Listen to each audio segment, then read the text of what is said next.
pour apprendre à faire des copies en géographie avec GIMP, qui est un logiciel libre et gratuit que vous pouvez installer sans trop de problèmes, donc GIMP GIMP. La première chose à faire, c'est d'aller chercher le fond de carte sur lequel vous allez travailler. Donc vous faites fichier, ouvrir, et vous allez récupérer le fichier en JPEG que vous avez téléchargé depuis le NT. Vous l'ouvrez et ça vous ouvre un nouveau document avec le fond de carte en projection polaire tel que je vous l'avais donné. Je vais vous apprendre ici 4 manips qui sont les 4 manips de base pour faire un croquis en géographie: colorier, tracer des flèches, etc., tracer des cercles et écrire sur un croquis. Alors vous pouvez, avec la molette de votre souris, en appuyant sur CTRL, zoomer sur le fond de carte, ce qui permet de travailler un petit peu plus près. Alors d'abord, la première manipulation à connaître, c'est simplement savoir colorier des zones. Et donc ici, vous avez un outil de remplissage, vous sélectionnez l'outil, et ici, vous avez la sélection de la couleur. Donc ici, si vous voulez colorier quelque chose en rouge, hop, vous sélectionnez la couleur. Vous pouvez changer ici les couleurs, et voilà, moi je vais prendre du rouge. Hop. Et ensuite, je vais colorier, mettons que je vais colorier la Chine en rouge. Je clique dessus et je m'aperçois qu'en fait ça colorie jusqu'à avoir des pixels d'une autre couleur. D'accord, si je fais CTRL Z que j'annule, je vois bien que j'avais la trace, la forme de la Chine, et je colorie à l'intérieur. D'accord, la Russie, l'Inde, voilà. Là ça dépasse un petit peu parce qu'il y avait probablement un pixel qui était ouvert quelque part, et ça a fait que ça, on voit ici un pixel ouvert, et donc ça, si je décolorie l'Inde, ça dépasse. D'accord. Voilà, ça c'est pour les manipulations si vous voulez dessiner quelque chose. Si vous voulez éviter que le pixel ouvert fasse déborder entre guillemets la peinture, vous pouvez tracer simplement avec un petit outil pinceau ici. Vous tracez en noir et vous allez, oh, par contre mon pinceau est beaucoup trop gros, donc vous double-cliquez dessus. La taille 30 pixels ici c'est beaucoup trop gros, j'ai besoin de beaucoup moins que ça. Moi j'ai besoin de 1 pixel simplement.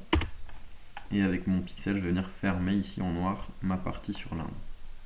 Et comme ça, une fois que j'ai fait ça, je peux très facilement recolorier l'Inde sans que ça déborde. Voilà, simplement. Hop, je dézoome. Ça, c'est pour colorier. Donc, pour tracer, c'est ce que je viens de faire exactement. Vous prenez ici, vous pouvez le faire. Il y a 2 outils. Il y a l'outil pinceau qui est le plus simple. Vous tracez à la souris. C'est pas le plus propre, mais c'est le plus simple. Je vais vous montrer les 2 outils. Donc, l'outil pinceau, vous prenez votre outil pinceau, vous sélectionnez une couleur. Mais donc, vous voulez tracer un chemin maritime, vous le faites en bleu. Et vous allez tracer avec votre pinceau en bleu. Là, j'ai 1 pixel d'épaisseur. Et donc, je peux, en double-cliquant sur le pinceau, choisir la taille. Mettons 10 pixels. Et je peux tracer quelque chose un peu plus gros. Ok, ça c'est un outil. Il y a un autre outil qui est l'outil chemin, qui est ici. Donc je sélectionne mon outil chemin. Pareil, en double-cliquant dessus, je vais avoir un certain nombre d'outils qui apparaissent, d'éléments qui apparaissent. Et là, le tracé est un petit peu différent. Je clique et je viens faire un 2e point, puis un 3e point. Et avec ça, je vais pouvoir tracer quelque chose qui ressemblera à un chemin plus ou moins tordu, plus ou moins droit. Une fois que j'ai fait ça, que j'ai tous mes points qui sont reliés, je vais double-cliquer ici et je vais cliquer sur tracer le chemin. Il va me proposer une épaisseur de ligne, un certain nombre de pixels. D'accord, donc je vais laisser ici sur 5 pixels. Je vais tracer mon chemin et ça me le trace en bleu. Voilà, simplement. Ça, c'est vraiment les manipulations simples pour colorier, tracer. Si vous voulez maintenant tracer des cercles, donc là j'ai mon chemin qui est sélectionné, donc je vais le désélectionner en prenant cet outil-là, par exemple, qui est l'outil de déplacement. Si je veux tracer, mettons, je sais pas moi, un cercle pour désigner une grande ville, mettons, j'ai les villes mondiales à faire figurer, donc je vais faire figurer New York, donc je zoome un peu. New York c'est ici, je vais prendre l'outil ici qui est l'outil de sélection circulaire, donc je le sélectionne et je vais tracer mon cercle, voilà, qui est un cercle de sélection. Et une fois que j'ai mon cercle, je vais cliquer sur sélection ici et bordure, et je vais choisir, mettons, une bordure de 2 pixels, et ça va me tracer un cercle. D'accord. Et une fois que j'ai tracé ce cercle, ce cercle, je peux le remplir d'une couleur que je décide, que j'ai choisie, mettons en rouge. Hop, et je vais venir remplir mon cercle. Voilà. On voit que là encore, la zone ici, qui est la zone qui a été, sur laquelle il y avait déjà des pixels d'une autre couleur, il ne l'a pas coloré puisque, comme on l'a vu, l'outil de remplissage ici, il s'arrête là où il y a des pixels d'une couleur différente. Donc soit je peux, moi, remplir ces pixels à la main, avec le même outil. D'accord, ça c'est une façon de faire. Soit il y a d'autres façons de faire, mais ça c'est une façon un peu rapide.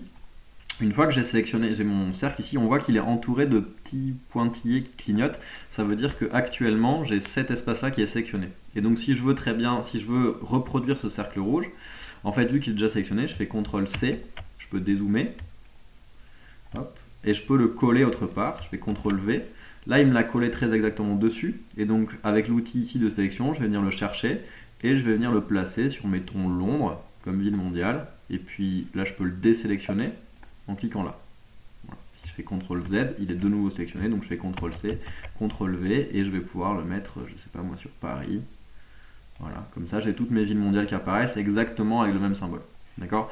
Si je veux sélectionner une zone avec des pixels de la même couleur, j'ai un outil de sélection ici. Donc je clique, je vais venir zoomer un peu, je clique sur New York, on voit qu'il m'a sélectionné cette partie-là, donc je fais CTRL-C, CTRL-V. Là, il me l'a collé exactement dessus, donc je peux avec l'outil de sélection ici, je peux le prendre et le déplacer et aller le mettre sur, je sais pas, Los Angeles ou San Francisco. Voilà, comme ça, je reproduis mes différents cercles qui correspondent à mes villes mondiales. Voilà pour tracer des cercles. Et ensuite, le dernier point qu'il va vous falloir, c'est le point qui consiste à écrire. Et donc l'outil pour écrire, il est là. D'accord, donc vous cliquez sur outil texte. Vous voulez écrire en noir, donc il faut changer la couleur ici. Hop, moi je vais écrire en noir. Voilà. Et ici, je vais vouloir écrire New York par exemple. Donc je vais tracer ma zone pour écrire. Et là, je vois que j'écris en 7 pixels, donc je vais voir si c'est assez grand. New York. Donc c'est pas très grand, d'accord, je vois que c'est assez petit. Donc il faut que je sélectionne mon texte, donc je fais CTRL-A pour sélectionner tout mon texte. Et je vais agrandir ici. Voilà, jusqu'à la taille que je veux. Je peux changer éventuellement la police, je peux écrire en gras, en italique, en souligné. Et je peux changer la couleur d'écriture en cliquant ici. D'accord. Si c'était un nom de mer, par exemple, je l'écrirais, ou de fleuve, je l'écrirais en bleu. Et donc New York apparaîtra en bleu, mais New York c'est un nom de ville, et donc ici il faut que ça apparaisse en noir. Voilà, et je peux ainsi de suite. Alors, dernière chose, une toute petite chose à savoir, quand vous écrivez un nom de ville, en fait, il faut bien que vous compreniez que, contrairement aux manipulations précédentes, écrire, ça génère un calque, c'est-à-dire que ça rajoute par-dessus mon image comme un calque transparent sur lequel j'ai écrit New York. Ce qui fait que là, par exemple, si je veux dessiner, je ne peux pas dessiner ailleurs que sur la zone où il y a New York.